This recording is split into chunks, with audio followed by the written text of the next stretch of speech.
Hey everybody, it's Galmadex, and welcome back to some more Magic Arena, and today I'm going to be playing another premiere draft of Shadows over Innistrad Remastered. Without further ado, let's get into the draft. Not seeing any premium commons here, or uncommons for that matter. Humble the Brute is fine, but it's pretty narrow. You have to be playing against a deck with some big creatures, so not good against like black, red, white. Certain archetypes it won't do anything. The Sleuth is pretty slow. How good is this rare? 5 mana for a 7/7 flyer that gets -1/-1 for each card in your hand.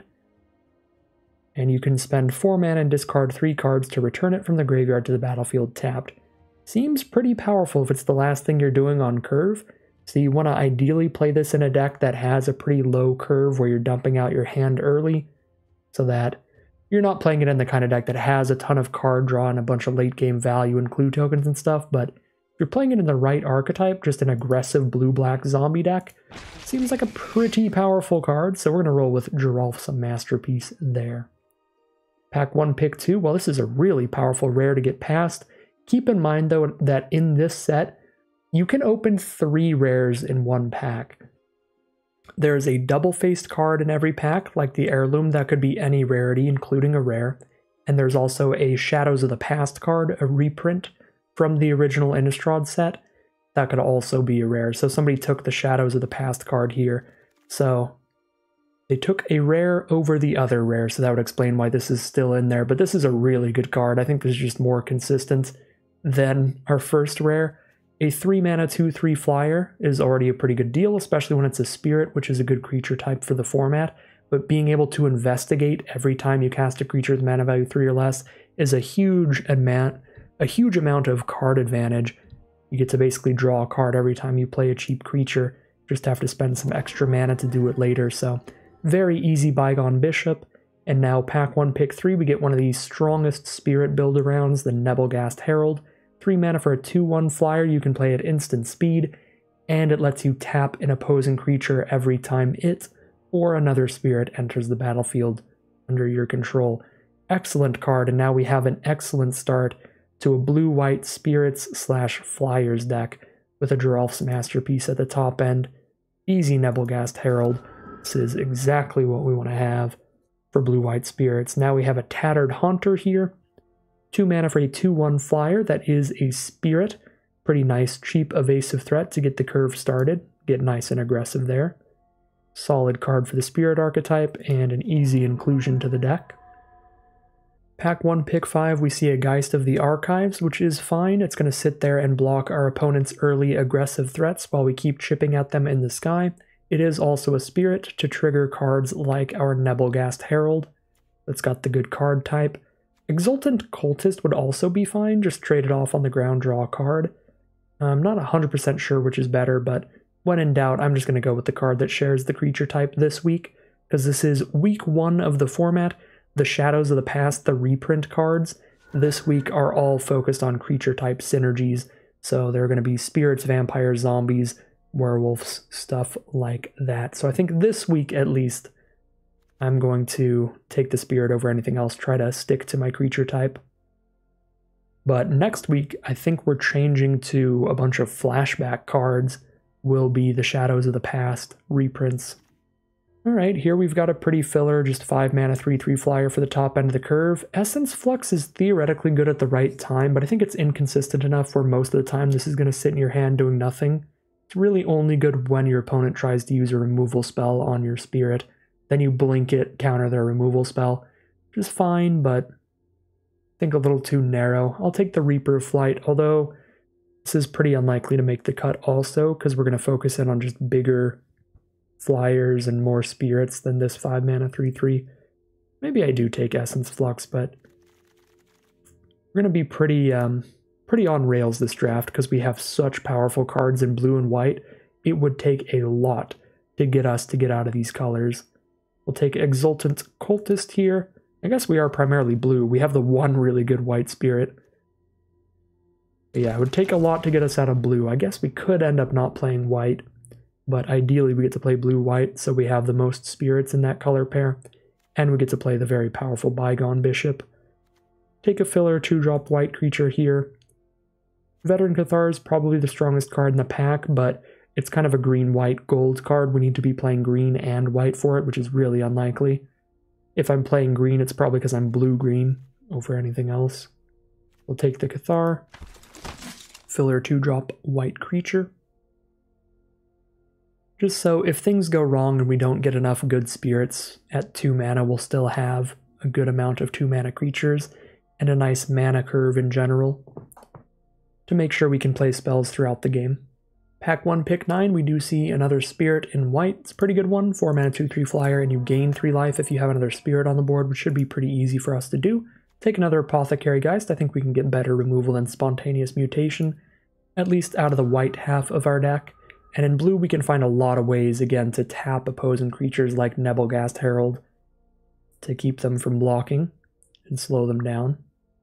Pack 1, pick 11. Kind of a bunch of nonsense here. Nala Dryad's pretty good. Probably the strongest card in the pack. I guess the fact that this gives Vigilance is okay for any deck. Ideally we have more humans though. I'll just take this random equipment. All pretty filler stuff at this point. Take the random combat trick.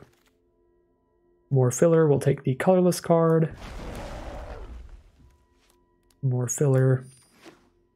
Take our final piece of filler and see what we open up in pack 2. Actually, Conduit of Storms I think is not a bad card at all. But not really for what we're doing here.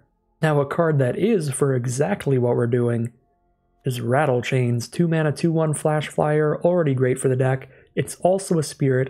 It can also give a spirit hexproof when it hits the board, and it gives all of our other spirits flash, so we can play cards like our Apothecary Geists at instant speed. Rattle Chains is easily the pick. Phenomenal card for this deck. Act 2, pick 2. The Thraben Inspector is going to be the most consistent card for the deck. It's just always going to be good. Faith Unbroken is pretty high variance. Sometimes it's going to be incredible, and sometimes it's going to be really bad. So you spend 4 mana, you exile an opposing creature until Faith Unbroken leaves the battlefield, and you give enchanted creature +2/+2. So ideally we like put this on a flyer and kill our opponent really quickly while stopping their aggro. The problem with this card is if I put it on one of my flyers, then they just immediately use a removal spell on it. We just got 2 for 1 pretty hard, where we lose our flyer and our Faith Unbroken, and we didn't really get rid of anything because they get their card back. So Faith Unbroken is high variance, where it's going to completely win the game if they don't have removal, but then it's going to be pretty bad when they do. Whereas Thraben Inspector is just always great, so I kind of want to just take Thraben Inspector here, but I feel like it's probably still right to take Faith Unbroken when I have 0 removal spells. And that makes me a little disappointed because I don't really like this card. It's a bit too high variance for my tastes. Take a Blessed Alliance here, which is fine. There's a lot of cards I would take over it at common and uncommon, but just not in this pack. There's not a lot of cards here in general. We'll take Blessed Alliance. A card that plays really well on the defensive, but doesn't do anything when you're winning the game and you're being aggressive against your opponent. Then it's just a dead card in hand. Alright, Bound by Moonsilver is a fantastic removal spell, but we also have a Topplegeist, which is really good if you can trigger Delirium, and fine if you can't. And then Spectral Shepherd is a really nice card for the Spirits deck, because you can protect your spirits by returning them to your hand and recasting them. If your opponent's going to use any removal on them and you have the mana up, I think Shepherd is good enough to take over Bound by Moonsilver. Although this is pick 4... It's possible if I take Bound by Moonsilver, this is just the most usable white card that any white deck can run. So this is the only one that's definitely not going to wheel. It's possible I can take this and wheel one of these two. That might be a little greedy, but I'm hopeful here. I'll take the removal spell, and if I can get a Topplegeist or the other spirit, I'll be pretty happy. Alright, take the 2 mana spirit on curve. Move on to pick 6. Alright, I'll just get a different Spectral Shepherd instead. Now I don't have to wheel that other one to be happy. Sure, join the party. Come on into the deck. No spirits in this pack, but we have a really nice Ingenious Scab at 3 mana, or a very good draw spell, Pore Over the Pages. 5 mana, draw 3, untap 2 lands, discard a card. So basically 3 mana to draw 3 and then discard a card, since you untap those lands. Just can't play it till turn 5, but I think it plays really well, and we've already got a lot of 3 mana creatures.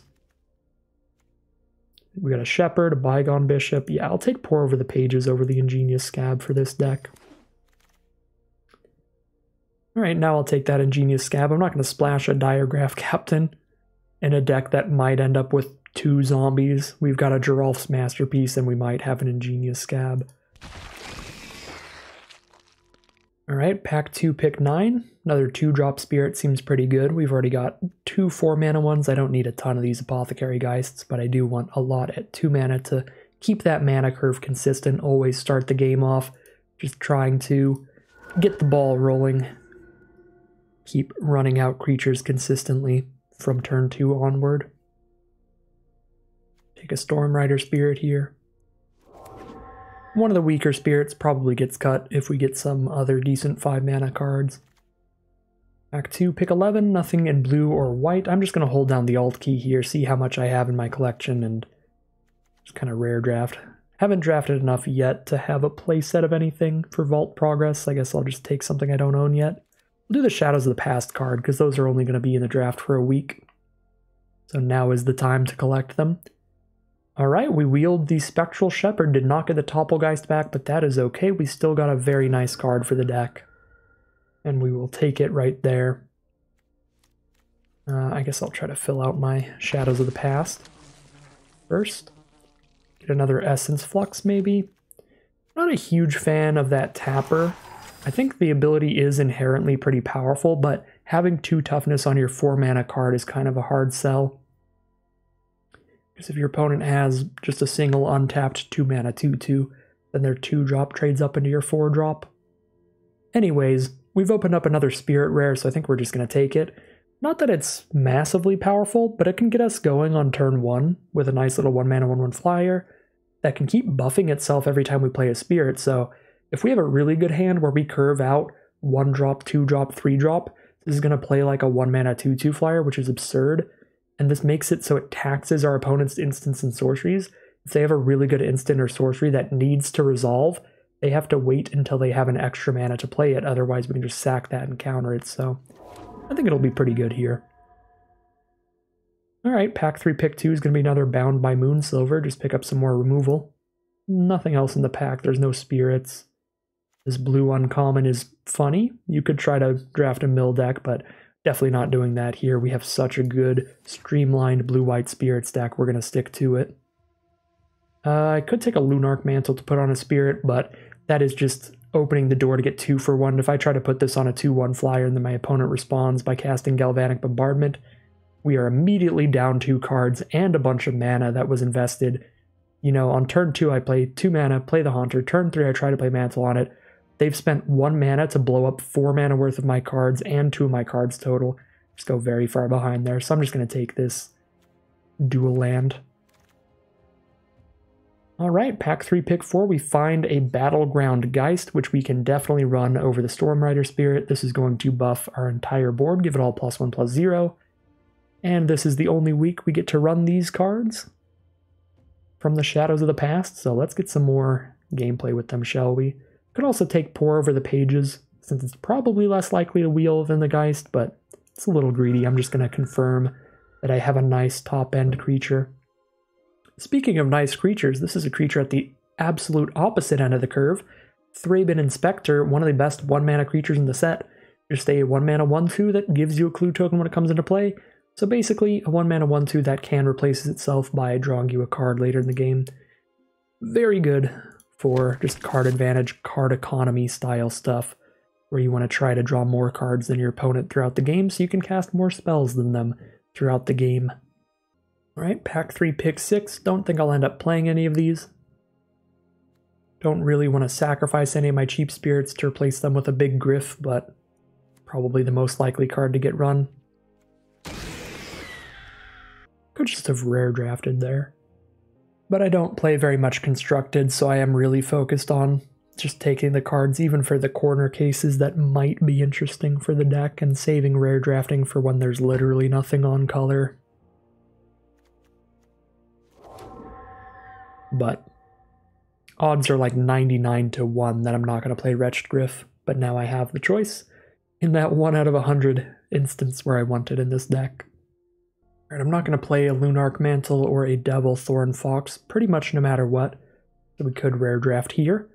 Stitcher's Graft is the rare, but I just don't see any deck ever wanting this card. It only works if your deck is like entirely vigilant creatures, so I'm just going to rare draft the Immerwolf for maybe a Werewolf Historic Brawl deck or something like that. Ingenious Scab and Drownyard Explorers are both potentially playable in here. I have a lot of 3-mana stuff. So I'll grab the 4-drop. Act 3, pick 10. Alright, I'm definitely not playing any of these. I will grab the highest rarity card. Not going to play any of these. I guess I already have a playset of Galvanic Bombardment, but at the same time, I don't really want to reward somebody with a pick 12 Galvanic Bombardment. That just seems wrong. But we'll be nice today. Somebody can have a pick 12 Galvanic Bombardment. They just get massively rewarded. Be pretty happy with that. I've got one Stormrider Spirit. Complete the playset by taking that. I'll just take the Ember Eye Wolf, because I don't think I'm ever going to actively draft that card. I might actually play another Apothecary Geist, though. Right, definitely not playing Epitaph Golem or Aim High. So we get to build a deck here. We can cut like 9 cards and still have 17 lands. Or we could cut 8 and run 16 lands. Either way, we're going to have a very full, very spicy blue-white spirits deck. So this is a 48-card deck right now with 23 creatures in it. So we ideally want to be at around 17 creatures and 6 non-creatures, something like that. Out of all of the non-creatures, the ones that I would want to cut the most are probably the Essence Fluxes, because they're pretty narrow, and also we have 3 cards in our creature slot that kind of help us with the same thing, with Spectral Shepherds letting us return a spirit to our hand when they try to use a removal spell on it, and Rattle Chains letting us give a spirit hexproof when they try to use a removal spell on it. So that's kind of the same thing the Essence Flux does, so I don't love that. I think I'm going to cut those 2. We're actually going to go a little bit higher on the creature count in this deck, because a lot of our spirits, a lot of our creatures in general, have pretty good abilities attached to them to make them play out a little bit like spells, again with the hexproof trick, the bounce tricks, the tapping tricks. So we could run a little bit of a higher creature count than usual here, to where I don't need to run the kind of filler equipment like True Faith Censor. But I will keep the Blessed Alliance for when we're on the defensive, the 2 Bound by Moonsilver for excellent removal spells, the Faith Unbroken for the high variance but very high reward card, and the Pore Over the Pages for pretty decent card draw. So definitely keeping all these non-creatures in. Going to have 5 non-creatures in the deck. But now we get to cut 5 creatures out of here. Really like the 1-drops on curve, Thraben Inspector and Mausoleum Wanderer. Those will stay in the deck. Probably leave all of the 2-mana creatures in, just for the purposes of keeping as many 1 and 2 drops in the deck as possible to stay aggressive. But if I were to cut a 2-drop, it'd be the Human, to stick to spirits, again, to work with all my cards like Rattle Chains, Mausoleum Wanderer, Nebelgast Herald. A lot of spirit-focused cards in the deck. At 3 mana, we do have an absolute mountain of cards, so we could cut some of these. We have a Bygone Bishop, definitely not getting cut. 2 Spectral Shepherds, definitely not getting cut. Cultist, potentially. It is a human on the ground, so it doesn't do much there. Geist of the Archives, potentially, but I'm probably keeping it again for that spirit card type. And then Ingenious Scab, potentially, because it's a zombie. And Nebelgast Herald is definitely staying in, so these are all on the chopping block as well. We do have a lot of 4-mana stuff. 5 4-mana cards, 4 Apothecary Geist, and Drownyard Explorers. I think I'd rather cut Explorers than Geist.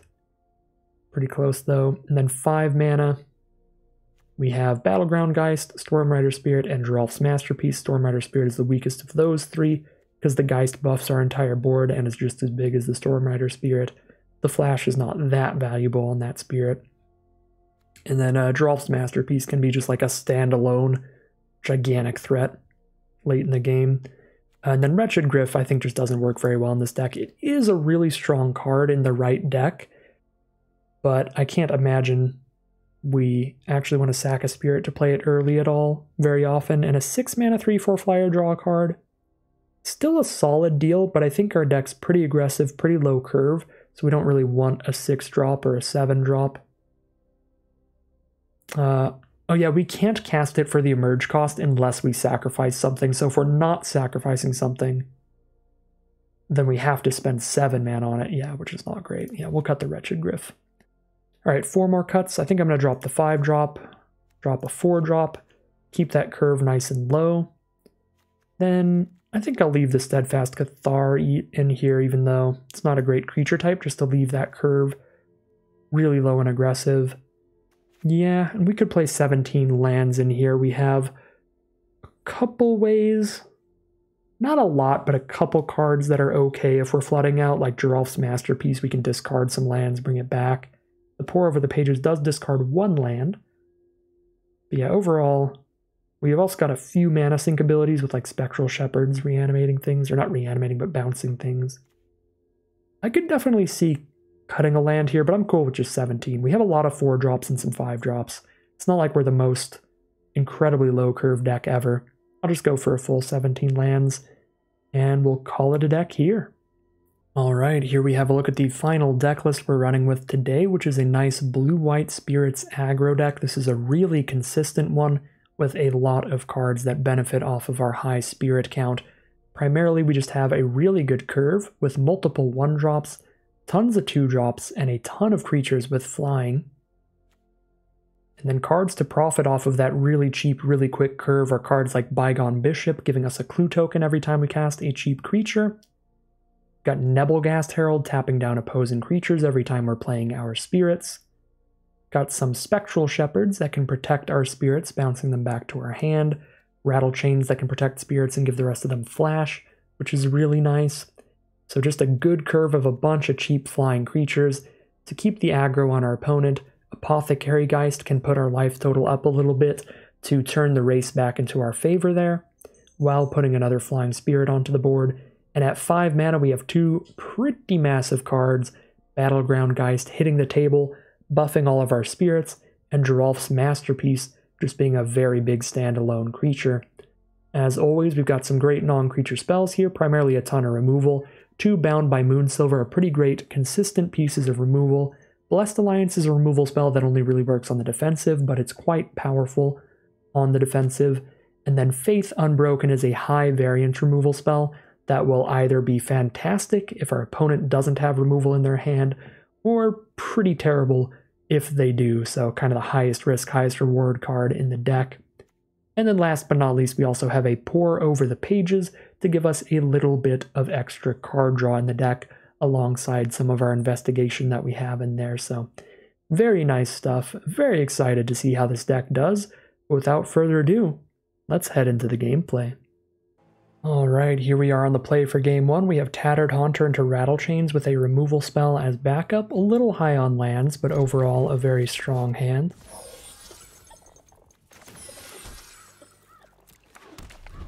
Start off with our Port Town tapped. We don't have to give our opponent any information here, so might as well not. Pour Over the Pages. That is a great draw. We just need to hit another island to cast it, but we've got several turns to get there. That is a 5 mana spell. It's a really good card to top off the curve. Alright, Thraben Inspector can help out, giving us a clue token here. We can use to draw a card to dig towards the blue source. I'm not going to use the clue immediately because I'm likely to play Rattle Chains here. Don't think I'm blocking the Whelp at all, I'm just trying to outrace it with flyers. But I could play... oh no. Give a creature +2 or -2/-1 till next turn. That's going to kill one of my creatures every turn. Alright. That's horrific. If they just try to plus and minus the Haunter here, then we just kill her immediately, though. Okay, that is... whew! My life flashed before my eyes there, but my opponent is about to be very sad. Because that's a 4 loyalty Liliana facing 4 power flyers. Alright, we hit the second blue for Pour Over the Pages. Alright, don't mind if I do. Thraben Inspector can't block their menace creature anyway, so I might as well hit them for 1 with that. Goodbye, Liliana. And let's go ahead and draw a card with our clue in the main phase in case I hit another 2 mana 2/1 like Tattered Haunter. We did not get anything to cast. There's a dead weight on the Rattle Chains, fair enough. get some revenge for Liliana there. If it weren't for that Rattle Chains, we would have been in a very bad spot. They would have had a 4 loyalty Liliana, our Tattered Haunter would be dead. We just have like a 1-2 Inspector on board. Yeah, Rattle Chains was an absolute MVP there. Alright, opponent has nothing here, turn 4. Got a Traveler's Amulet they can sacrifice, or they might have some kind of instant. I can play Pore Over the Pages, untap the land, and still play Mausoleum Wanderer, so we'll Pore Over the Pages before I go to combat. See if whatever I draw makes me want to change how I attack at all.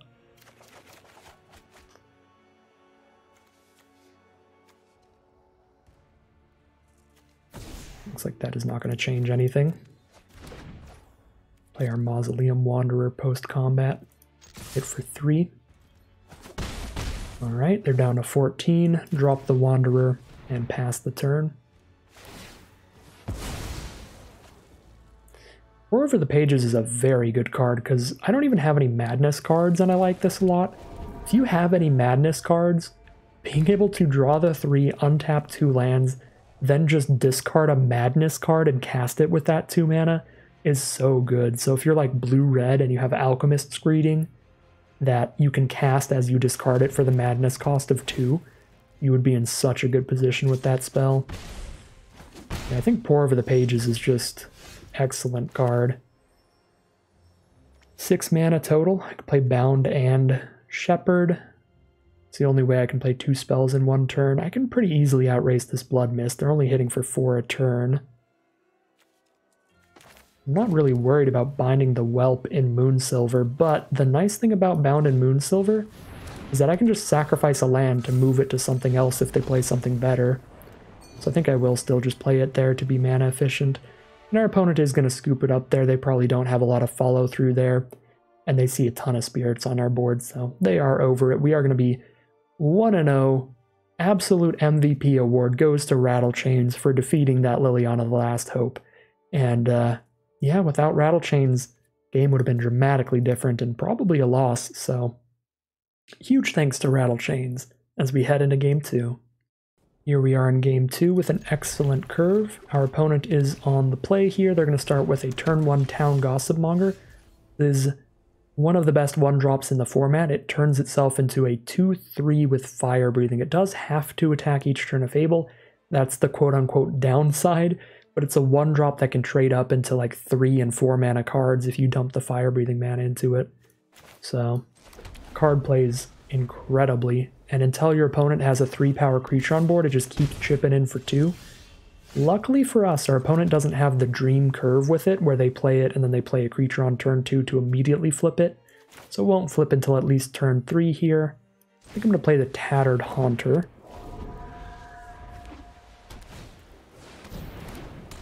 Kindly Stranger, that is going to be able to flip the Town Gossipmonger for them. Now we have a Faith Unbroken to exile the Gossipmonger later. So we'll be doing that once we have 4 mana. I think I am going to spend 3 mana on Shepherd, and then next turn I can either play 2 Spirits or the Faith Unbroken.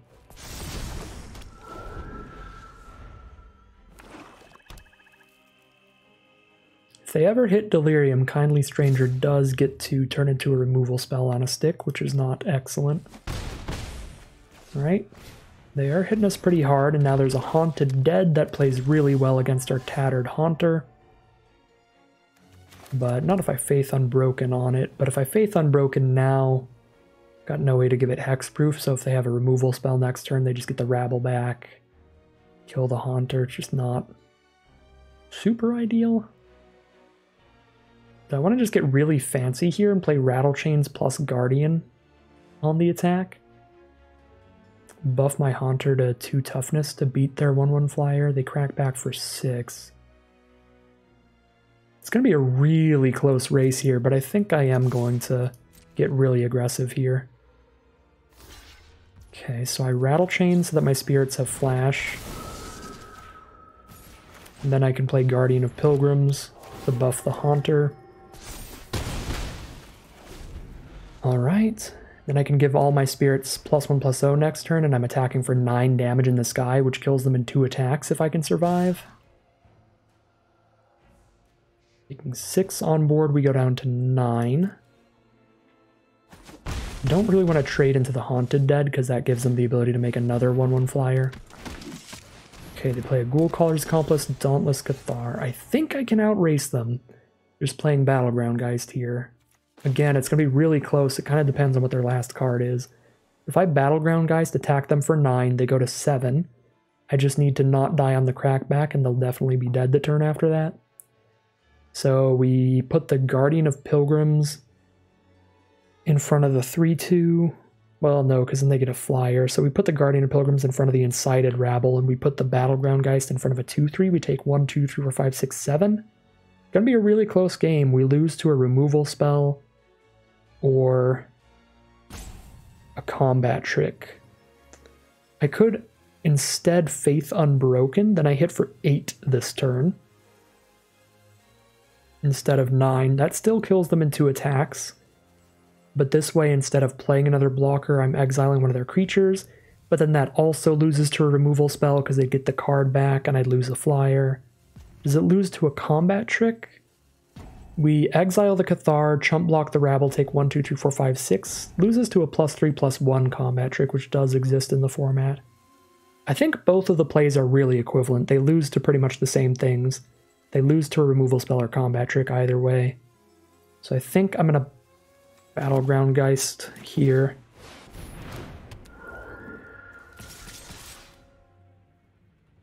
I guess with Faith Unbroken, we can exile a flying blocker out of nowhere. So I could even maybe play it like extra safe and do like this. Hit them to 10.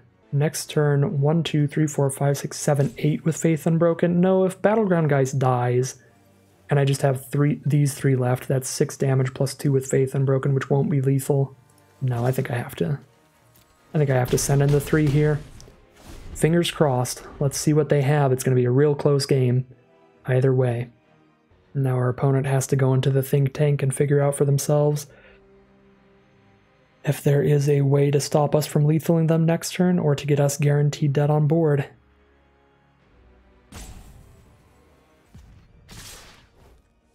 Send in the squad. It is. We definitely have to block Incited Rabble, but then I can put the Geist on the 2/3. We're taking 2, 3, 4, 5, 6, 7 on board. We die to a +2/+2 trick. If I block Cathar instead, I can still win off of Faith Unbroken, and then I only die to a +3 trick, but I think there's like +3/+1 in black. There's not a lot of +2/+2. I think if they have a trick, it's likely to be like +3 anyway, so I think we block like this and see what they have. Nothing. They are going to scoop it up. I mean, they could have had something, but whatever it was couldn't kill us if we block like that. So we are now 2-0 as we head into game 3. Another excellent game from the Spirits deck. Really close one, really hard fought battle there, back and forth. Here we are now for game 3. Opponent is on the play. We've got a Tattered Haunter, Guardian of Pilgrims at 2 mana, Apothecary Geist on 4, and a Bound by Moonsilver, so definitely keep the hand. Both of our colors and a solid curve of cards. Opponent starts with a 1 mana 2/1 that gives all of the vampires in their hand madness. Pretty terrifying start on the play from our opponent. When your opponent starts with a 1 mana 2/1, it's like, uh-oh. Yeah. Followed up with another creature turn 2. At least it's not a 2 mana creature on turn 2. But it is a 1/1 menace, so that's kind of hard to block anyway, so I think I do just start with the Tattered Haunter like usual. Apothecary Geist is going to be very nice here, being able to play a creature and gain some life at the same time. Opponent is on red-green, slams down a Howlpack Wolf. If I pacify that with Bound by Moonsilver, then they just have a 2/1 and a 1/1 on board. I don't have any way to play a good blocker for that. So I'll turn 4 anyway, because then I could play Rattlechain's Guardian out of nowhere. I guess I could play a 0/4, I mean, that's fine. A 0/4 is fine, and then that leads itself into the next turn Rattle Chains plus Guardian play. Or Apothecary Geist just to gain some life. Those are both fine plays. And they might have to use a combat trick or a burn spell to kill this Geist. Alright, let's see the combat trick here, soak up some of their mana.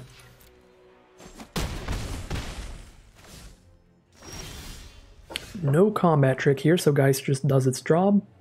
I think I just want 4 mana in this hand. So we'll ditch land number 5. Oh, and then we draw our 5 mana spell, Geralf's Masterpiece. Well, can try to scry into another land.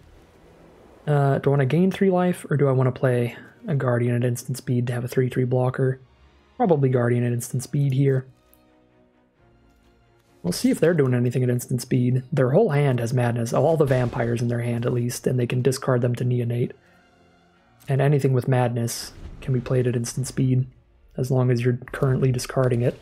So luckily they just had nothing they could play turn 4. So that was very helpful. And now let's see what they have. They just play an Embereye Wolf, attack in with everybody. Okay, so I'm going to play a Rattle Chains. So I'm going to give all my spirits Flash. Give the Geist Hexproof, because I don't know why not. And now I can play a Guardian. And it will block as a 3/3 because of its Enter the Battlefield effect. Now I can go ahead and block their 2/1 with a 3/3. Block the 3/3 with an 0/4. They hit me for 2 damage unless they spend their remaining mana on just dealing 2 more to me, which is 1, 2, 3, 4 damage. I think we block like this, but I could put the Rattle Chains in front of the Wolf to trade. But I don't think that's great, because then next turn I can put my 2/2 in front of the 1/2, and if they want to trade, they have to spend mana to do so. So I think I'm blocking like this. And then putting Guardian Pilgrims in front of the Embereye Wolf next turn. Soak up more of their mana. Yeah, we are down to 8 life, but we have life gain in hand. We have a removal spell in hand. Feels pretty good. And now we have another Apothecary Geist. All right. And these Geists are instant speed, by the way. Rattle Chains being a nuts magic card today. Send those in. Hold up the Guardian to block the Embereye Wolf. And opponent probably just doesn't hit us at all next turn. I guess they hit us with the Neonate, but I block the 3/3 with a 0/4, the 1/2 with a 2/2, and if they play anything else, we've got an Apothecary Geist. Oh, they're just going to Incendiary Flow the 2/2. Alright.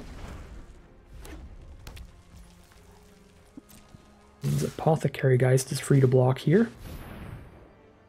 But unfortunately they have the mana to buff the Wolf and just trade there. But we can stop all the damage, which is very important. And they have to spend 2 mana to kill our Geist. So they are going to do that to trade up there.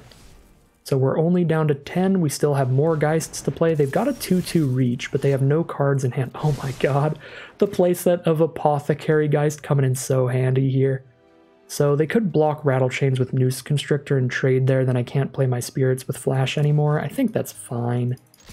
Honestly, we want to just get in for as much damage as possible. And this way we could get the Noose Constrictor out of the way before they have a card to discard to it to give it +1/+1. Once they have a card to discard to it, they get to eat a spirit without losing that creature. Oh, they didn't block Rattle Chains. That was really loose. I was just kind of defaulting to playing the Apothecary Geist main phase because I was expecting the trade there. But obviously I didn't have to do that because they didn't kill the Rattle Chain, so I could have still played the Geist at instant speed.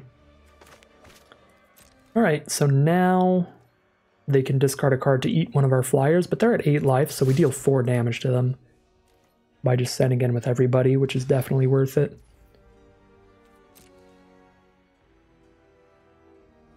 Could have bound that Constrictor, but I would rather just put them to 4 life, play another flyer, and then bind their blocker next turn to just guarantee lethal here. Yeah, we've got 6 power flyers. Even if they play another reach creature, I just need to pacify one of them and then kill them on board. That is the plan. Send in the Neonate, send in the Wolf, get whatever damage they can in while they still can. Back down to 15, but we've gained 9 life off of 3 Apothecary Geists, I think. Yep. Kind of nuts. And they are going to scoop them up there. They don't have anything to clear out a flyer or anything to play another blocker with. So we are 3-0 with this very sick blue-white spirits deck. Very happy with this one as we head into game 4. Here we are for game 4. Unfortunately, this is going to have to be a mulligan because we have 2 blue cards in our hand with all planes. Not only that, but they're a 1-mana and a 2-mana play that really need to be played early in the game to have their maximum impact. So even if I sit here trying to wait to find the island, if I don't hit it, even till turn 2, that's a big bummer. You know, and I don't draw a card on the first turn, so I think we just have to mulligan this. Alright, this is a lot better. Oh my god. Turn 1 Mausoleum Wanderer, turn 2 Rattlechains, turn 3 Geist. I think I'd get rid of the Thraben Inspector here. Try to use the Geist to make sure we don't flood out. Little greedy, but we could ditch the land. I know I can wander into Rattlechains no matter what. If I don't hit a land soon enough, I could sack the clue from Inspector to draw a card. I'm going to get a little greedy here. I am going to drop a land. Greedmaster X today.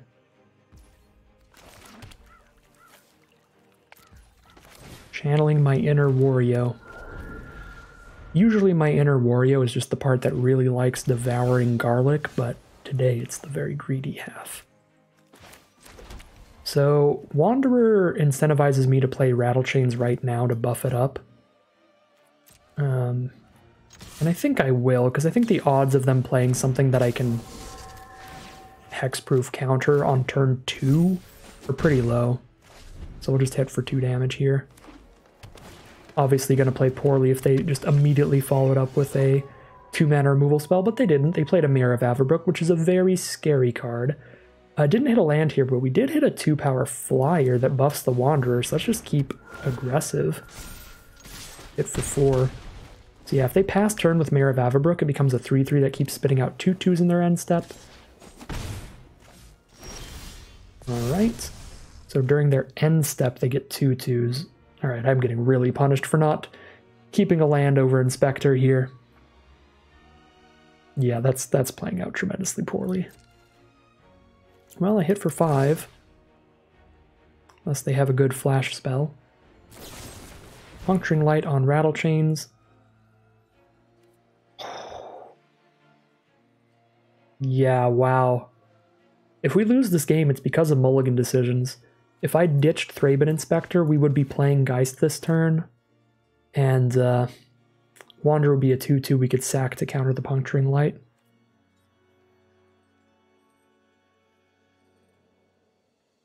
Yeah. Alright. We'll be in a way better position if we mulliganed more aggressively. So I also could have maybe played 2 spells to flip the Hellpack Alpha back. Probably not. Depends on what we scryed into. No, we got a lot of 4-mana stuff. We definitely wouldn't be able to double spell. But we'd be a lot closer to playing Faith Unbroken to get rid of the Hellpack Alpha. Oh my god, yeah, this is just a gigantic disaster. Alright, now they just get a 3-3 every end step. There is the 3rd land. Probably too late though. Hellpack Alpha gonna take things over on the ground. We need to find more flyers to find lethal. We have hit them down to 9. That is a start.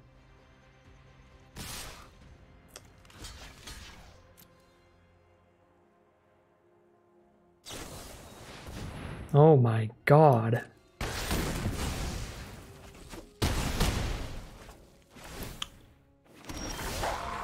This is completely disgusting. Kind of have to just Faith Unbroken the Hellpack Alpha. Even if they kill the Thraben Inspector, they just get back a 1-1 Mirror of Avabrook. They have to flip it again to get the maximum value. Yeah, they're down to 6 after stumbling on lands a lot.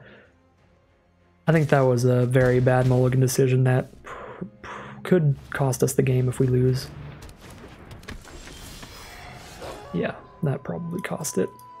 Let's see what we get off the clue.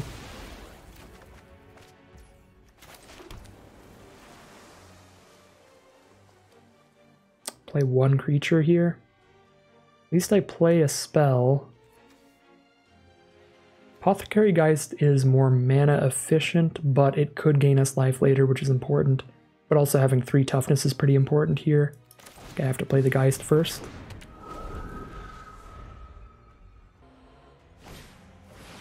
There's a Fiend Binder from our opponent. Well, at least they cast a spell so the Mayor doesn't flip. There's a Bound by Moonsilver. We still have the tiniest chance ever.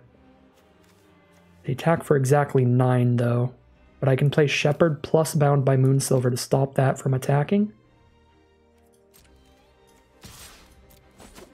Alright. I'll take a tiny chance. Tiny chance is better than a 0% chance.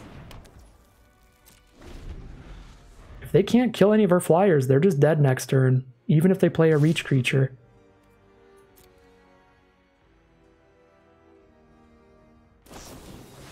Borrowed Grace? Alright, well, we were dead.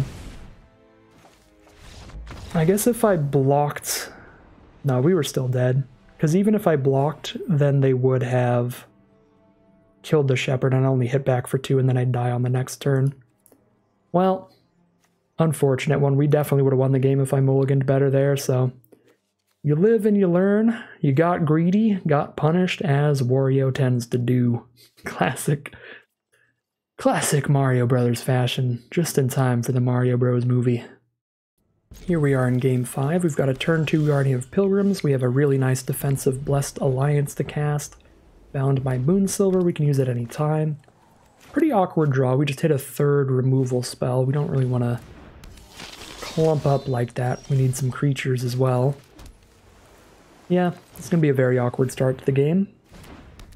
We'll curve out as best we can here. Drop our Guardian of Pilgrims and pass the turn.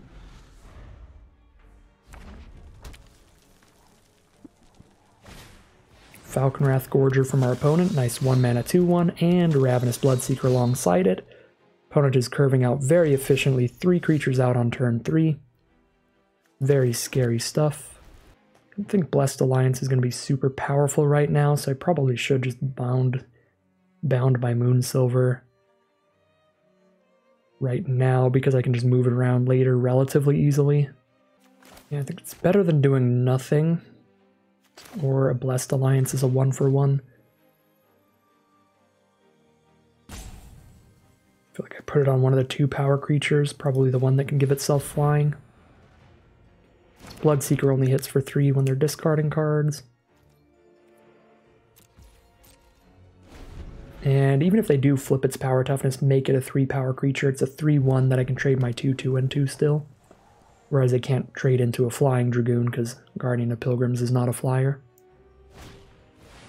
Olivia's Bloodsworn, very efficient creature here, gives itself haste and just keeps beating in, also gives any other vampires they play haste. We have made it to 4 mana for Blessed Alliance to make them sack a creature and gain 4 life. I don't really want to Faith Unbroken right now. They haven't played any removal spells all game, so all they need is 1 to completely counteract my Faith Unbroken and 2-for-1 me. Alright, now they have played 1 removal spell.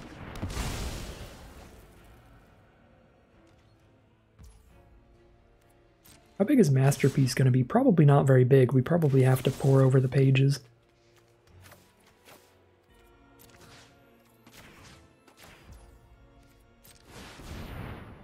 Blessed Alliance is really helpful here. The life gain is going to give us quite a pocket.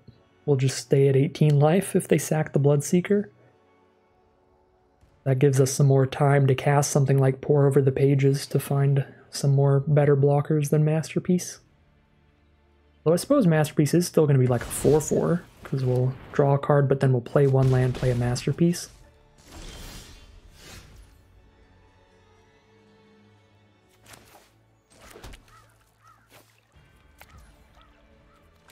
Yeah, this would be a 4/4, and it can come back from our grave later. Just -3/-3.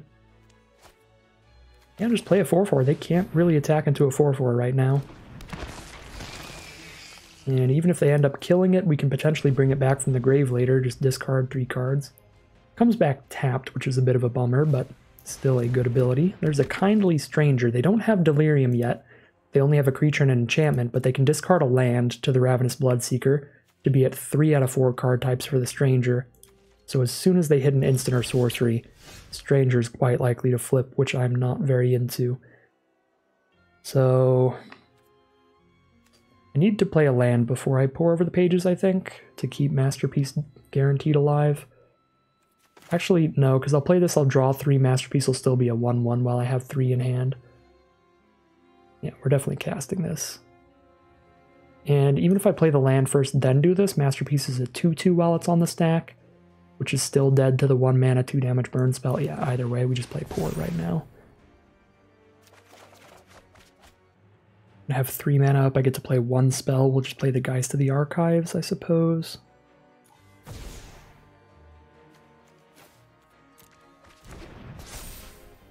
Yeah, make the most of the mana, play the Geist of the Archives. It's also a pretty good blocker.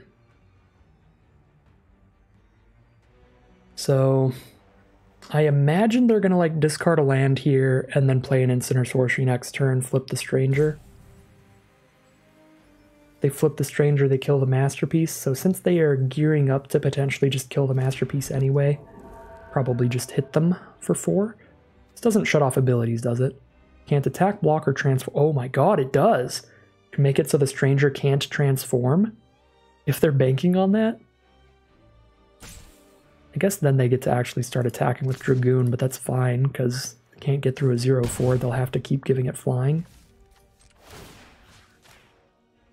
Let's just make it so the Kindly Stranger can't transform, so even if they do have the instant or sorcery to get them towards Delirium, they can't flip it, and Masterpiece is going to stay on board. Wow. Yeah, the flavor text coming in hot. Forgot about that. It's using it as a pacifism. What do they got here? Weirded Vampire. Alright. Give it haste as well. They do hit pretty hard this turn. I only block one of these creatures. Yeah, that's a pretty big attack. 3, 4, 5, 6, 7, down to 12.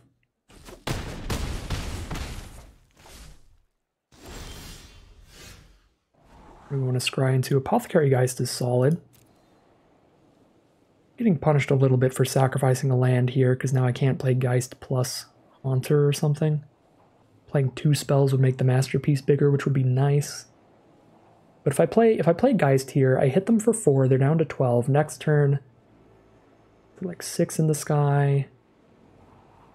Yeah, no, I think this is still just a great play. Gotta play it pre-combat to buff the Masterpiece.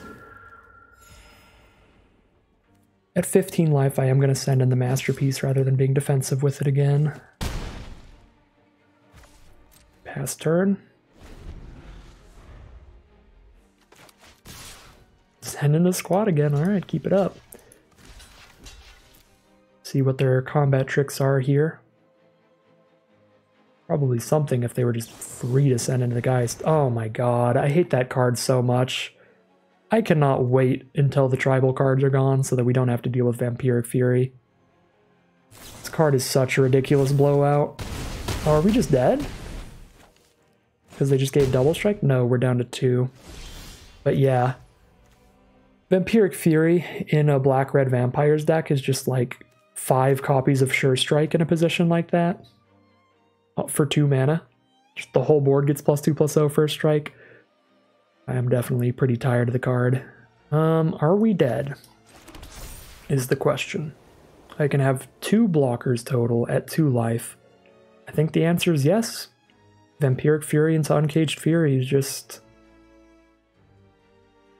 too much. 2 blockers total against 3 attackers. Yeah, I'm straight up dead no matter what. They can just discard a card to buff the Bloodseeker.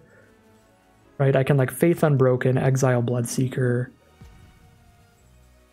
Or Faith Unbroken, exile this Vampire, play a 2/1. I can go block there, they just hit me with Bloodseeker, discard a card, 1 creature gets through no matter what. That's so tilting. That was ridiculous. Vampiric Fury, Uncaged Fury.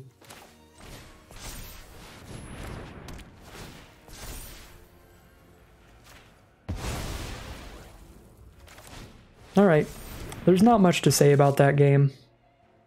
I'm almost 100% certain I played it out correctly. They just happen to have tremendously explosive combat tricks.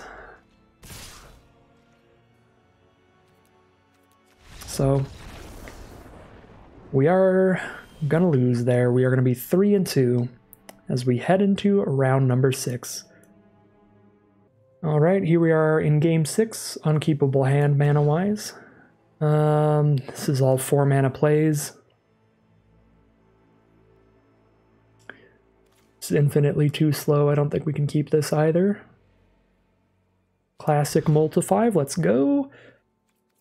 Alright, the hand is fast.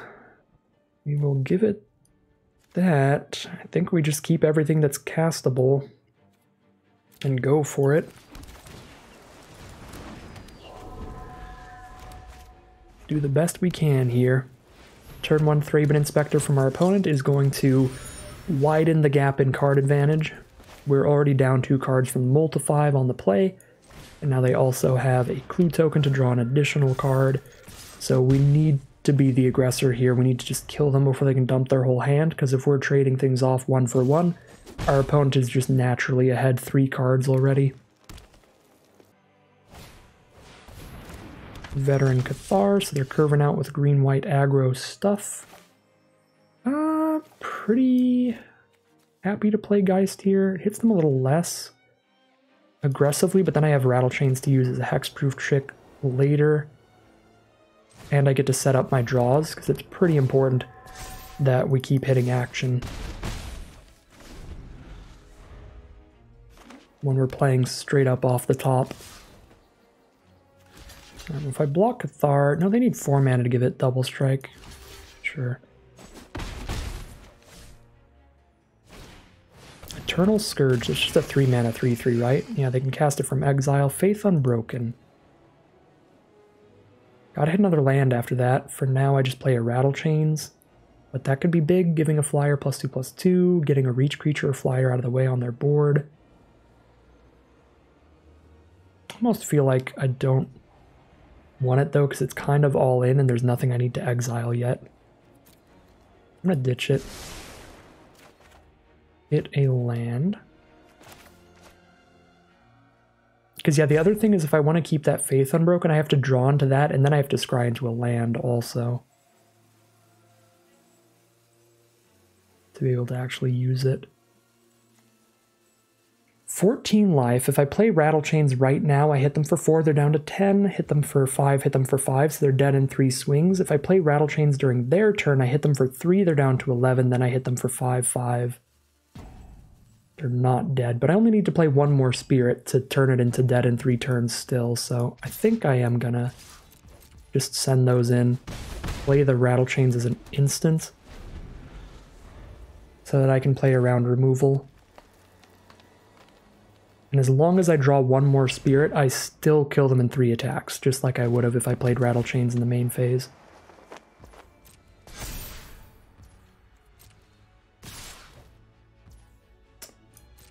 Alright, they're actually getting close to maybe outracing us now, which is scary. Down to 14, but they've got a lot of power on the board they can maybe make bigger. It's a Sigardian Priest. They can tap non-humans. Okay, now they're definitely outracing us. We gotta hit something off of this Geist. Bit of Spectral Shepherd. 2/2 flyer, we can play at instant speed, but I think I just play it immediately to hit them for 6 in the sky and have enough flyers to definitely kill them next turn. Yeah, hit them for 6 in the sky, they take 5 flying damage next turn even if they tap one of our spirits. Alright. That's what we've got, let's go.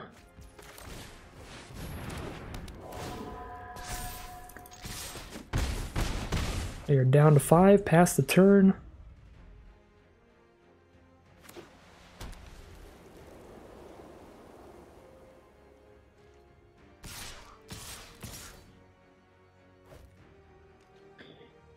Send in the squad. Down to 10. They've got another Sigardian Priest.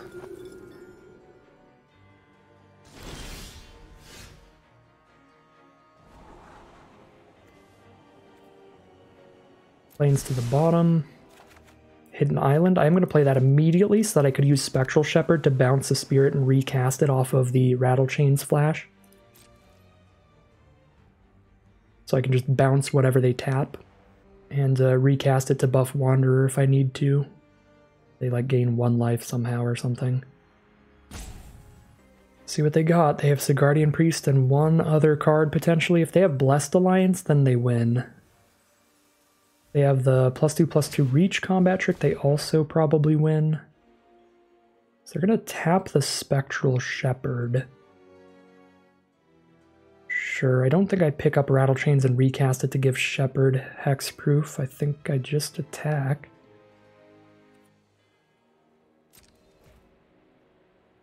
Because like either way, I have to attack with 1 less spirit than I would have otherwise. Because I wouldn't be attacking with Rattlechains anymore. 5 damage on board. Okay. Ooh. It's very, very worried that game. That was a scary one. Kind of a sketchy multiply, but we had a pretty nice aggressive hand there. And it's going to outrace them, even though they had a pretty solid start too. So really good stuff from the Spirits deck, still finding that aggressive victory there, and we're now 4-2, going to be at least breaking even this draft with 1,400 gems and 3 packs as the prizes. Super, super sweet stuff from this deck. See if we can keep it going as we head into round 7. Here we are in round 7, our opponent's on the play. We get to start with turn 1 Wanderer, turn 2 Guardian, turn 3 Shepherd. A definite keeper here. We hit them for 3 damage in the sky on our turn 2. So they are on the play. They mulliganed to 6. See what they've got. Just a green-white dual land to start it off. We did immediately hit a land. You love to see it. We're trying to make it to 4 mana by the end of this game so we can play Apothecary Geist as well. Another Fortified Village. 2 very nice dual lands, and then a Deathcap Cultivator. So our opponent is definitely ramping here. They're up a mana with the Cultivator. And they have 3 colors of mana available, green, white, and black. So they can play a 4-drop here. They're going to play a Noose Constrictor, that is really annoying. And a Hinterland Logger. Yeah, well, I don't love this Noose Constrictor. Could trade my Mausoleum Wanderer into one of their 2 cards in hand if I attack with it after I play a spirit. Honestly, kind of fine with me. So they have to discard a card in hand to make Noose Constrictor a 3/3 to beat the Wanderer. So we lose the Wanderer, they lose one of the 2 cards in hand. It's just land in hand though, that's pretty bad. We're still trading into something with it, and it's a 1-drop, so trading the 1-drop up into anything's fine. Pretty weird. Really unsure about this one.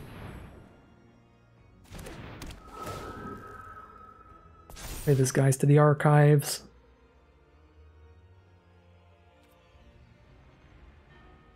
Yeah, I think I'm gonna do it. I'll trade into a card in their hand here. That'll put them really far behind in card advantage. Because they're already on a mulligan. They drop another card now.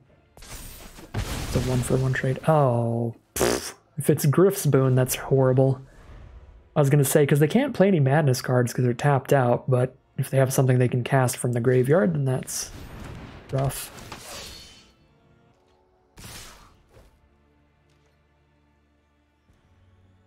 Discard 2 cards to kill the Geist, but one of them is Griff's Boon. Because Ironclad Slayer just picked it up. I guess I should not have attacked last turn. Trading the 2/2 into their 2/1 was fine. Ooh, Rattlechains is the draw. I like being able to play all my spirits at instant speed, that is nice.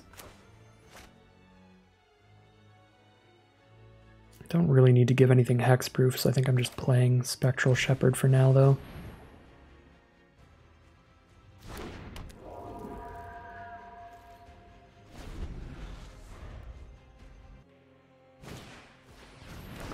Griff's Boon, the Noose Constrictor. This card is nuts. I think this is probably just one of Green's best uncommons. Noose Constrictor has been such a nightmare. Almost any deck that I've played, when I play against a Noose Constrictor, it's always like, well, shoot. Fourth land? Yeah, we'll take it for Apothecary Geist.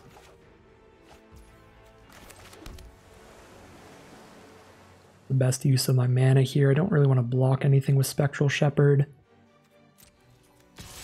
Chip in for 2.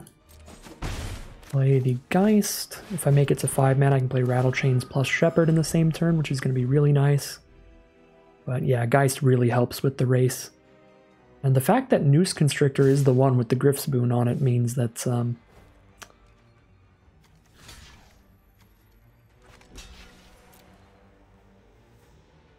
they don't get to hold up a blocker really easily when they go for these aggressive attacks, which is good for us. Another Apothecary Geist? You know, if I just keep curving out with Apothecary Geist, that's probably doing a pretty good job at winning the game. Keeping us winning the race for now. Constantly gaining life. Spitting out more flyers. So they're dead in 2 flying attacks. Attack for 6, attack for 6. Ovenwald Mysteries is the play, so when their non-token creatures die, they get a token. Clue token, and when they sack the clue tokens, they get 1/1s. Get our free block, take 3. Grind anything good, land. I can play Shepherd plus Rattle Chains, which is fine. I can also pour over the pages and still play Rattle Chains. Both of those are pretty good lines.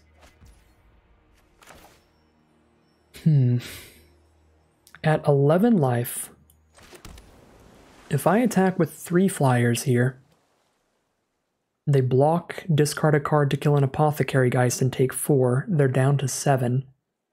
At 7 life, I then follow up by playing 2 2-power flyers.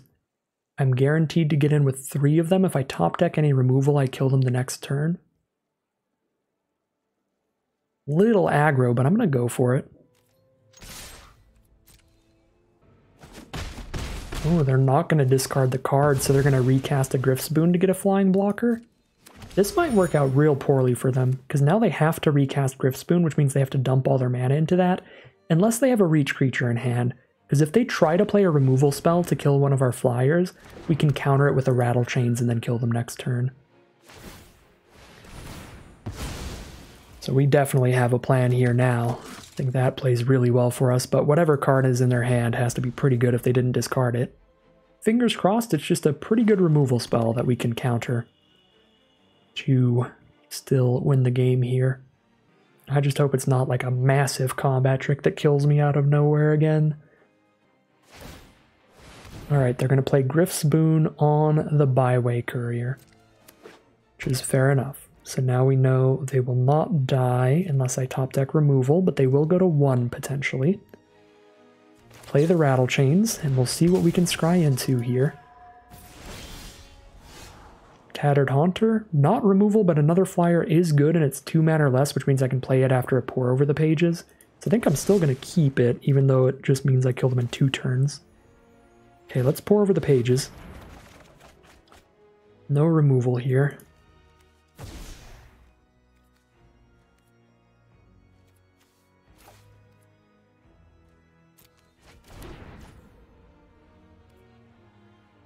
So they have to trade into the Byway Courier. They get multiple clues, but they go down to 1, and we have a ton of flyers.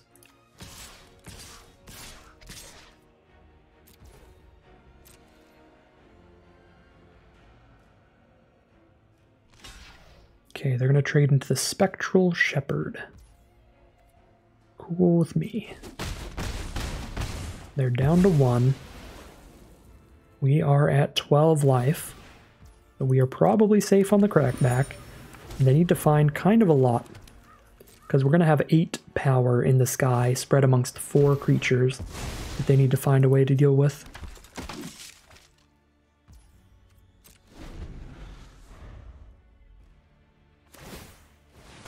Alright, keep cracking those clues, keep digging for something.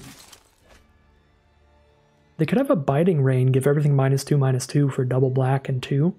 Played off Cultivator Forsaken Sanctuary. If they do not find it, and we are going to find a victory there. We are now 5-2 in the money with this sick blue-white Spirits deck. We head into round number 8.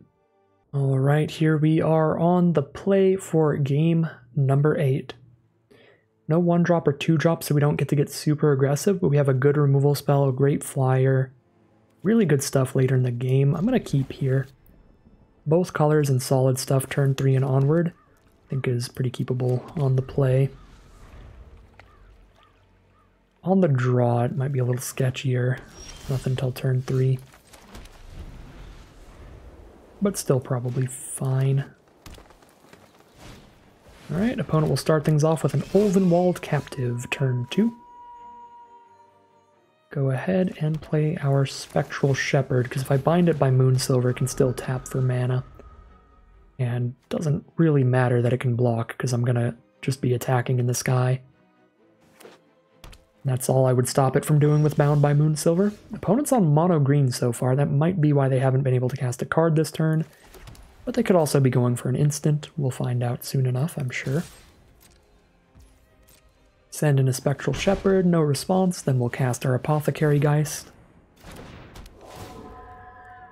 Just dropping down some flyers, flying over that captive. Yep, no plays turn 3 from our opponent. They are on green-blue. They have found the second color, and they'll play a Drownyard Explorers with it. Our deck is quite good against defenders on the ground, so we're pretty happy to see this matchup. Don't have anything that I know that I can cast after casting Pore Over the Pages, so I might just play a Geist here. Right, and wait till I get to cast something after I untap my 2 lands. Although Geist doesn't help me get any more aggressive. Does stop the Explorers from hitting me and sets up my draws. Pretty close. Pore Over the Pages or Geist of the Archives I think are both good.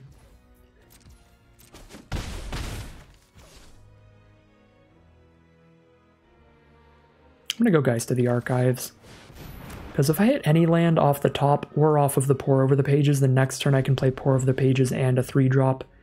Make it really easy to double spell.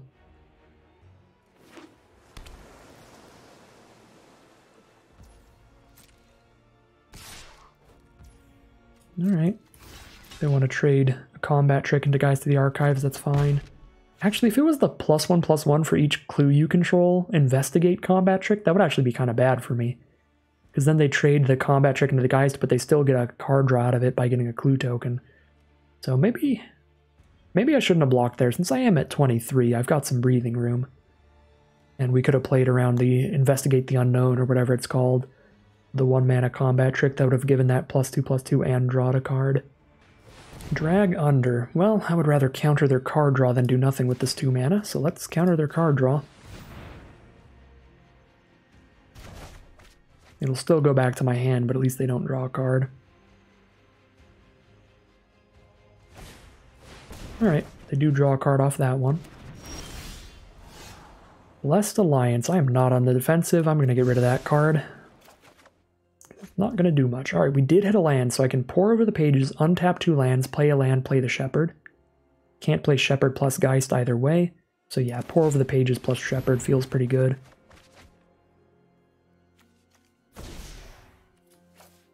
Discard an additional land. And here is the Shepherd. Pass the turn. Much longer game than we're used to here. Usually we're like really aggroing out, but I'm fine with it. We're definitely keeping up in card advantage with their clue token shenanigans. Still got plenty of spells to cast here thanks to that Pore Over the Pages. Could make their Ulvenwald Captive very big. I can shut it off with a Bound by Moonsilver if they do. And that'll also take their whole turn. They'd have to tap all 7 mana, including the Captive itself. Turn it into a 4/6. Jace, Unraveler of Secrets, is unfortunately the play. So they get to scry 1, draw a card every turn. They can bounce my creatures as a -2, And it's got 6 loyalty already, and it pluses every turn to scry 1, draw a card. Well, this turned from an even match into an uphill battle. If I play Guardian of Pilgrims and Faith Unbroken, I hit Jace for 5, which is still not enough. Probably just hit Jace for 2 and play a bunch of flyers. All I have are ways to deal with creatures, because this was before they gave all of the removal spells the ability to kill planeswalkers as well. Could just go at their face and try to outrace them through the Jace, but that feels like a pretty bad idea. I think I have to just kill this thing. I mean, it's going to be at minimum scry 2, draw 2, plus stop like 7 damage from going to their face. Make it all go to Jace instead. Yep, Jace feels like pretty good here. Pretty good here.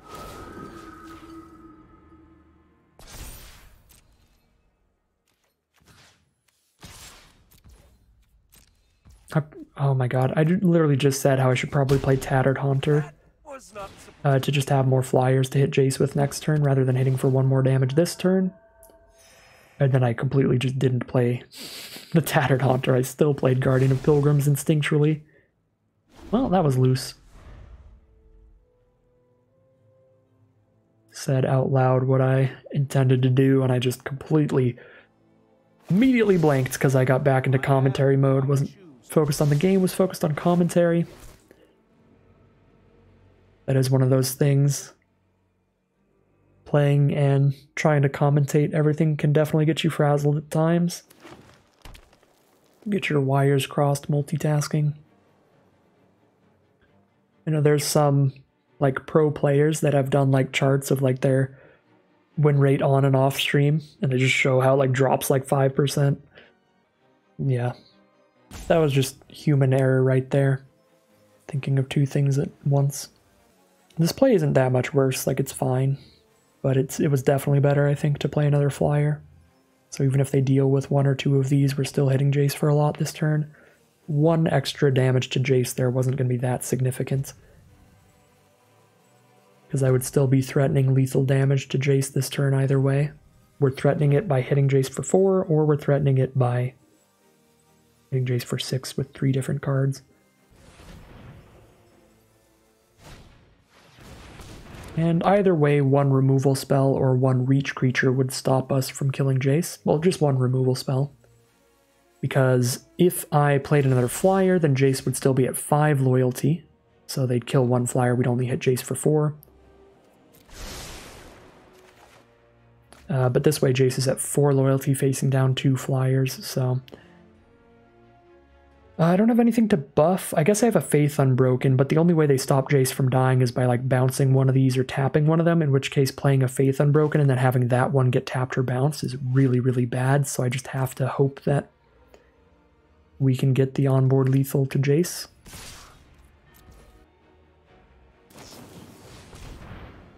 Okay. Moon Mist for just Fog here. Fog legitimately gets us. Jace Turbo Fog the deck, let's go. Well, now I play 2 flyers. Alright, luckily we weren't punished at all for our choice of line, because that is the exact same thing that would have happened if I did it the other way around. I guess we actually hit Jace a little bit harder by doing it this way. The other way, Jace would be at 5 loyalty right now, but we'd have pretty much the exact same board state.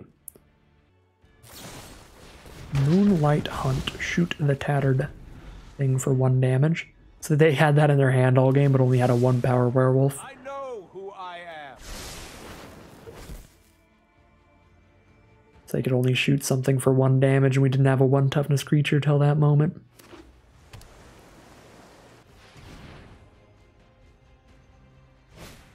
Drownyard Explorers, another creature on the ground. If they ever play anything that can block flyers, our hand is so good. Alright, Rabid Bite to kill one of our flyers. How has the blue deck not played any flying creatures? Do it. Alright, let's scry. 3-bit Inspector, that's fine. I think I'd rather draw blind though. I mean, I guess 3 mana draw a card, I just immediately hit the next card. But the 1/2 body doesn't do anything against multiple 2/4s. Yeah. I'm basically going to spend 3 mana to do what I do by just scrying it away. Because the 1/2 body's not going to change the game at all. Yeah, so if I kept it, I would have just played it, sacked it, drew this land. Cross my fingers and hope they don't have a 2 mana piece of interaction. Come on. Come on. Please just have the clue token. Let me kill the Jace, and then start chipping in with flyers.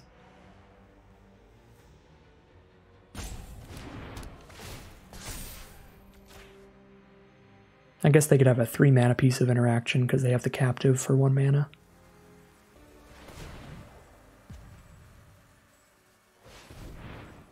Alright, cycle the clue. See if they have anything for a single green mana to save Jace.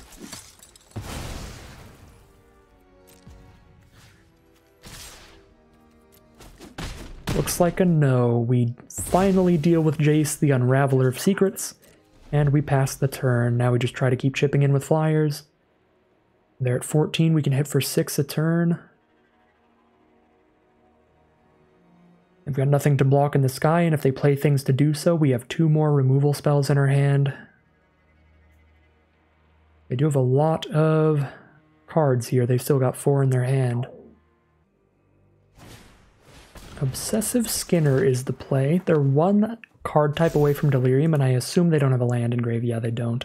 So once they sack the Haunted Fengraf, they'll be at full Delirium for Skinner to keep putting a counter on the board every single turn. Luckily, that doesn't really help them against the flyers, but it can give them a chance at trying to outrace us. But we're at 29 life, so feeling pretty decent here. Spectral Shepherd, great draw. I'm just going to cast that immediately, so I have that option up during combat. Alright, hit for 6, they're down to 8. Next turn, I just attack for 8 in the sky. Pretty simple bread and butter magic over here. Count up our flying power, count up their life total, see if we get in. And we do, they're just going to scoop them up. Much longer, more grindy game than some of these recent ones, but still going to be a victory in the end. We fight our way through a Jace Unraveler of Secrets, and just beat them down in the sky. We are now 6-2, a very excellent run, no matter what happens, but I would love to see this deck get a 7-win run, because it is my favorite deck that we have drafted in the format so far. I think it is the strongest build that we've got thus far, so fingers crossed, we're heading into the final boss, the final game of Magic, win or lose. See how it all goes down. Here we are in the final game of Magic. This is a mono blue hand, but it has 3 2-mana 2-power flyers. We're on the draw. I would be incredibly happy to keep this on the play. I think I'm still just going to keep it on the draw, because on the play we could just get aggressive and just try to outrace them here. On the draw, if they have a really aggressive start, they could potentially outrace us with just good aggressive creatures on the ground. But let's see. If we hit some lands, I think the hand is really, really good. Like if we just immediately top deck a plains and we are on the draw, which gives us some more opportunities to hit those lands. So I think the hand's pretty good either way. All right, immediately draw another white card. Those are the worst draws we can have right now. We want to draw anything but white cards pretty much. All right, we do hit a plains. Beautiful. Let's start it off with Tattered Haunter.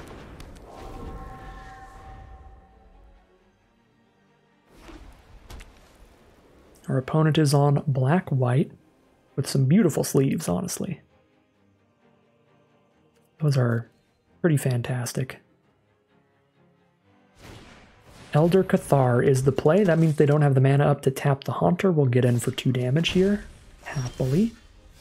All right, I hit another land, so we know that on turn 4 I can play Rattlechains plus Tattered Haunter or Rattlechains plus Guardian at instant speed. I think I'm going to play Tattered Haunter, hold up an instant speed Guardian, because that is always pretty awesome. And then if I hit another land, turn 5 Battleground Geist could just wrap things up nice and quick, giving my whole board of flyers +1/+0. A pretty big way to win the race. There's an Accursed Witch from our opponent, so 4 power creature there. Definitely helps them race for sure. I might trade the Guardian into that, but that puts an aura on us that drains us for 1 life every turn. Makes their spells that target us cheaper, but there's not a lot of spells that target a player that you would really play in Limited. Alright, interesting. Alright, so let's Port Town. So I know I have an untapped land next turn. If I play the island here and try to play Port Town next turn, it'll be tapped and we can't play the Geist. Why is this cheaper? Oh, spells that target it cost 1 less to cast? Just bind it then instead? No, I'm pretty sure I'm playing Rattlechain's Guardian. Actually just going to play Guardian to get extra damage in just right now rather than playing it as an instant alongside the Rattlechains. Because now they're down to 13. We'll have three power flyers on board after I play a Battleground Geist. Hit them for 9? Guess we don't lethal them next turn, but good lord do we get in for damage. Okay, they're going to send in the Accursed Witch and the Elder Cathar. Take 6, or I trade with the Witch and I start getting drained for life, which means they get some amount of life gain. They'll get a little bit of life gain, but if I just hit them for 9 2 turns in a row, we're doing 18 damage, so it would have to be a massive amount of life gain to win. I think I do take the trade. And just accept that aura into my life.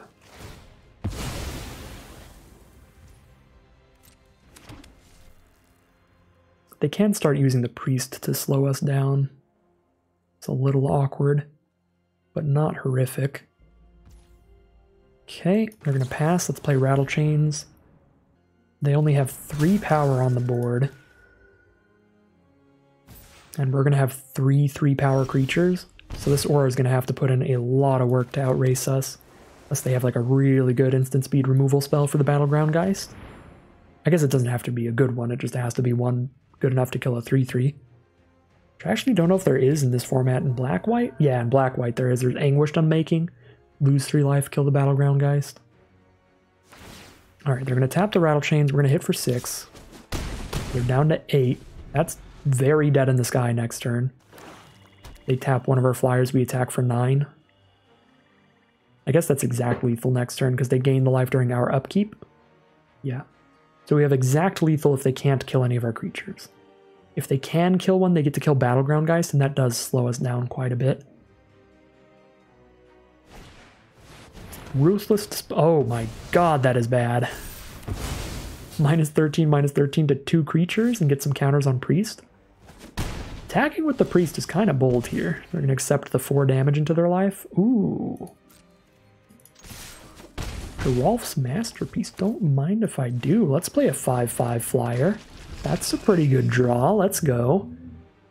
They have another removal spell. They've got Bruna the Fading Light. Return any human from grave to battlefield, and that's a 4/7 flying vigilance, but they're tapped out, and I have a removal spell for their flyer to hit them for lethal. That's going to end the draft at 7-2, the maximum amount of games played. Kept us on the edge of our seats here.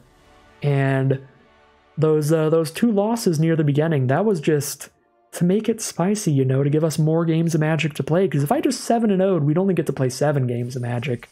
So Arena's just being kind to us, getting some losses in the mix to make it more interesting, make it more exciting. Well, excellent run today. I think this is the best deck I've drafted in this format so far by a lot.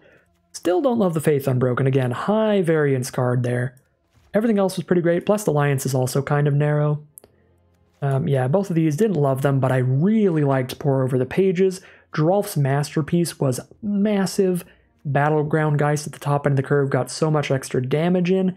The 4 copies of Apothecary Geist made racing us really hard for multiple decks to do. We gained like 9 life off of these in one game while constantly playing more flyers to attack our opponent with. We never drew the Nebelgast Herald, but that would have been phenomenal in almost every single game that we played today. So I'm not going to count that against Nebelgast Herald. I think that card is awesome. Would have been great in any of those games. Geist was great. Constantly letting us scry and set up our draws was sweet. Spectral Shepherd was fantastic. Didn't get to draw Bygone Bishop either. We got to play 9 games of Magic.